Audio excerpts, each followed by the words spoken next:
केंद्रीय मंत्री मेनका गांधी एक बार फिर सुल्तानपुर सीट से बीजेपी की प्रत्याशी के रूप में मैदान में। इस बार भी उनके समक्ष सबसे बड़ी चुनौती इसौली विधानसभा क्षेत्र रहेगी, जिसे भद्र बंधुओं का गढ़ माना जाता है।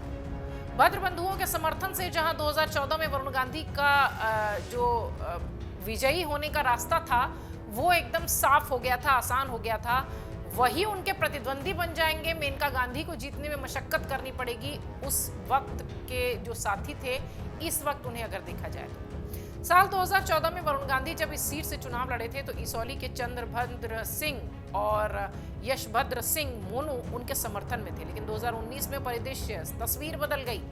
मेनका गांधी मैदान में उतरी तो उनके सामने बसपा सपा गठबंधन प्रत्याशी के रूप में चंद्रभद्र सिंह सोनू मैदान में उतरे।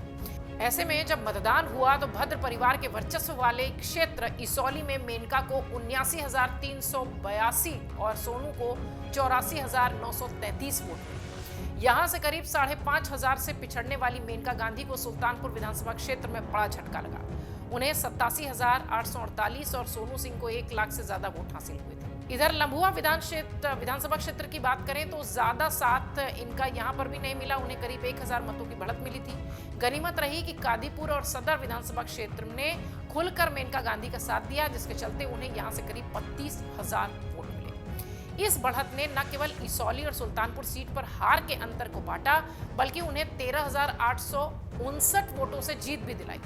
अब इन दोनों सीटों पर पिछले अनुभव को देखते हुए मेनका क्या रणनीति बनाएंगी, ये देखना बेहद रोचक होगा। पिछले चुनाव के रनर अप रहे चंद्रभद्र सिंह सोनू, उनके भाई यशभद्र सिंह सोनू एक केस में सजायाफ्ता होने के कारण अब चुनाव नहीं लड़ पा रहे, लेकिन जिले के सियासी जानकार मानते हैं कि इससे उनके जनाधार पर कोई असर नहीं पड़ेगा।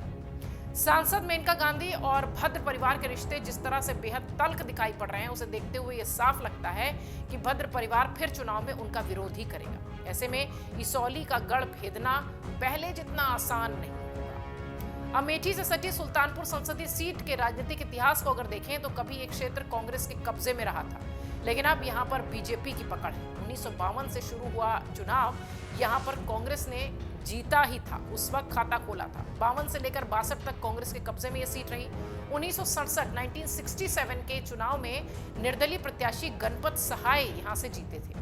1971 की बात करें यानी 1971 तो लोकसभा चुनाव में कांग्रेस के केदारनाथ सिंह को यहां से जीत मिली थी। इसके बाद इंदिरा गांधी ने देश में इमरजेंसी लगा दी, जिसका असर 1977 में देखने मिला इस सीट पर। तब के चुनाव में जनता पार्टी के जुल्फिकार उल्ला के खाते में यह जीत गई।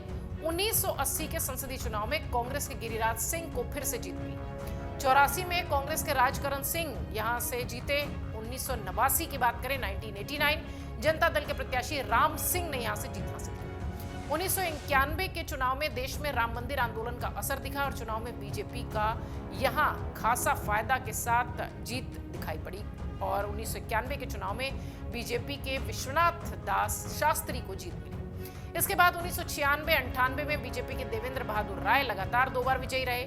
99 में बसपा ने सुल्तानपुर सीट से अपना खाता खोला और जयभद्र सिंह के खाते में ये जीत गई। 2004 में बसपा ने यह सीट अपने पास रखी, तब ताहिर खान विजयी हुए थे और 2009 के चुनाव में कांग्रेस की यहां से वापसी हुई और संजय सिंह सांसद चुने गए। बहरहाल अब इस बार भद्र बंधु कैसे मेनका गांधी की मुश्किलें बढ़ा सकते हैं, ये देखने वाली बात होगी। ये तो तय है निश्चित तौर पर कि इसौली की जो सीट है और जो समीकरण है वो बहुत पक्ष में इनके नहीं दिखाई पड़ते, लेकिन हाँ, अब देखना यह है कि इस लोकसभा चुनाव में इस क्षेत्र से कितना फायदा मेनका गांधी को मिलता है। अगर आप ये वीडियो YouTube पर देख रहे हैं तो हमारे चैनल को सब्सक्राइब करें और बेल आइकन को दबाना ना भूलें। अगर आप Facebook पर ये वीडियो देख रहे हैं तो हमारे पेज को लाइक करें।